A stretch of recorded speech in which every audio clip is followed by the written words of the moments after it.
Hi, it's Dr. BOTOX here from the Real Housewives of Dublin, and I'm also the TV host of UK version of BOTOX, which is called 50 Plastic Surgery Shockers. 5 things that I wouldn't do to my face, and the first one is I wouldn't use these rollers. This is a 0.3 millimeters, this is a 0.5 millimeters.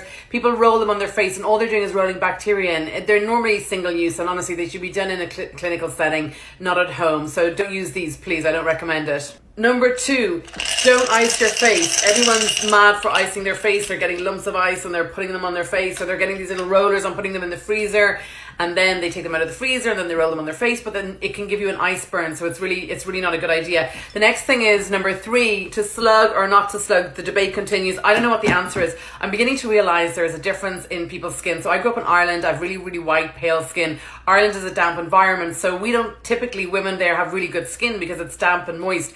Then in some of the drier areas, or perhaps in the desert areas, I'm beginning to think that people who've grown up there maybe don't have as kind of flimsy, like I have really thin skin, so maybe then they might be better able to tolerate it. Someone needs to do a blind study, or because over here everyone's pro slugging. Back in Europe nobody wants to slug, and everyone's slugging me for saying no slugging. I still stand by saying no slugging and give your feedback, but I think someone needs to do a medical paper on a blind study, because there's something going on, and it's not skin type, it's not, oily skin, normal skin. There's something more to it. I don't quite know what it is.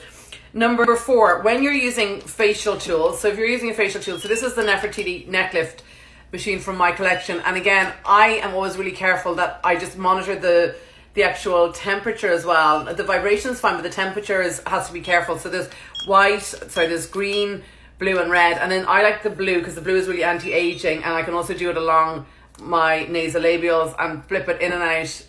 And I can flip it in and out of the area here at the marionette line. So that's what I would say. Just be very careful and wary of the heat.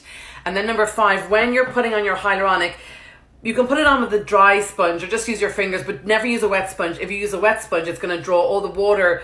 The water from the sponge will attract the hyaluronic, because the hyaluronic always goes where water is, and the water always goes where hyaluronic is. So the two then will bond together, and none of the product will go on your face. It'll be wasted in the sponge. You don't want a $20 sponge full of like $180 hyaluronic serum cream or serum. So they are my advices, and any comments or anything, put them below. And sometimes people ask questions and I try and make a video back. So again, Dr. BOTOX from the Real Housewives of Dublin. All advice is just information, of course. If you're dumb enough to take something and your face, then that's on you. That's who you choose. That's who you go to. Check out whoever's injecting your face, or anyone who's going near your face. Check it out big time.